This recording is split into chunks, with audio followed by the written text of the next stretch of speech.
Thank you guys for listening to my speech. Can I get a show of hands? Raise your hand if you guys ever heard of Muay Thai or the art of 8 limbs.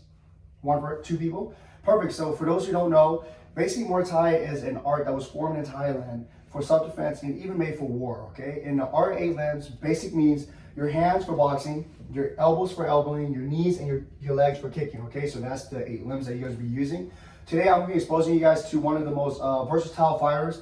He was well known in Muay Thai in Thailand in the 80s and 90s, basically known as the Golden Era.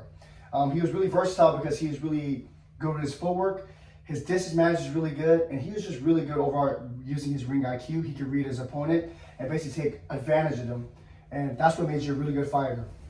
And his name was Samart Payakaroon, okay? And I'm just going to reference this as Samart because his last name is really hard to say. And basically, due to his unmatched versatility in the ring, he was able to use his Muay Thai footwork and his skills and transfer into boxing, where he also succeeded and he got a championship in boxing. And because of this, he experienced the highs and the lows of fighting into fame. And because of fame, he lost his spark in fighting, and due to that, it deteriorated his career in fighting. And today we're going to explore that. So he is really compared to Muhammad Ali. Raise your hand if you guys know Muhammad Ali. Everybody should know who he is, right? He was really good. His main phrase was float like a butterfly, sting like a bee. And they compared Samart to that. He was floating around the ring, and he was also tagging his opponents. He had a lot of knockouts with his punching and his kicking.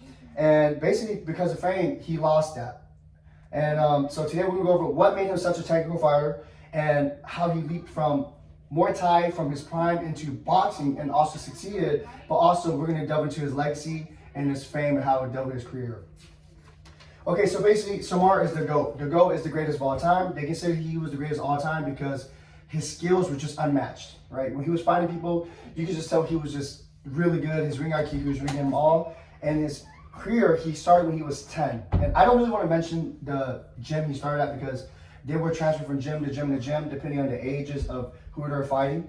And his style was more femur. More femur is basically a technician, a really elusive fighter, okay? So they rely on 3 things. Their ring IQ, their skill, and also they have no power, so you have to really rely on their technique. So skills is basically just stuff they use tactic-wise that would use in the strategy. So tactics such as keeping distance, they would use their long-range weapons. And then IQ is basically being able to read your opponent and feigning. Raising you guys know what feigning is. Feigning, some of you guys? So being able to feint and break your opponent's timing, that's what a ring IQ is. Being able to control your opponent before they could control you, okay? And also having no power. Mike Tyson is also known for knocking people out in the first round and just demolishing his opponent. But this guy was a little different because in Muay Thai, they fight 5 rounds, 3 minutes each. So the whole match is 15 minutes. But he was able to fight for 15 minutes straight with no knockout. That's what made him so special because he didn't need to knock the opponent out. He just outclassed him the whole time. That's what made him so special. And basically the techniques he used was a teep and a jab. For those who don't know what a teep is basically a push kick used from his leg, and you'd be using the body foot to create and keep distance from your opponent. And also his jabs. His jabs is basically one of his most powerful weapons because the jab is the lead weapon that sets up everything else. I could go jab, cross, I could go jab, throw a head kick after. That's what made him so special because he was able to utilize his fundamentals and use his jab and his teeps, okay? And also, he was rising up the ranks in Lupini. So, do you guys know what Lupini is? No? You seem like you know over there. Yeah? Yes? What is that? So Lupini is basically a stadium in Muay Thai where it was only made for people who were the best in Muay Thai. So it's basically like the Madison Square Garden of the United States. Or basically it was like the Super Bowl. It was where all the best teams would go play, and basically the best person wins the championship. Basically what he did was he went to Lupini Stadium, he fought his weight, and he beat everybody inside his weight class, right? And he came from the Golden Era. Remember, the Golden Era was the 80s and 90s, and the reason why they called it the Golden Era was because it produced some of the best fighters in the world. When you watch heavyweight fighters, they're all knockouts. It's not really technical. If you're big, you can knock anybody out. But these people, they had the skills, the speed, the timing. So in order to beat each other, it was a chess game. And because he was the best at it, he was able to beat everybody else in his weight class, right? And he was also named Fighter of the Year in 1991 and 1998. But because of this legendary career he had in Muay Thai, he eventually got bored of it and wanted to transition to boxing.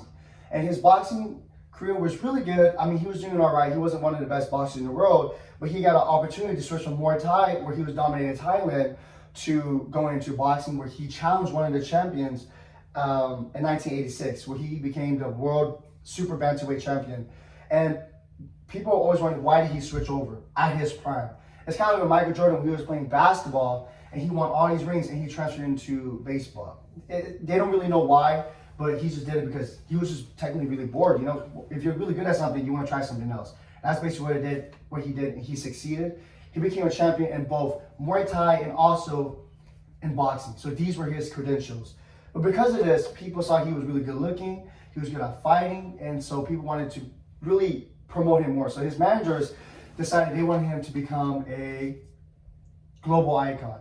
So they started producing him in music. He became an actor. He started doing all these different things. And you know, when you start having a lot more money, and you start involving girls in it, drinks and stuff like that, you stop being involved in fighting. You're more involved in just trying to live your life. And that's basically what happened. When he first defended his title fight, where he won a championship, he went to go fight again. He missed weight and he was forced to fight.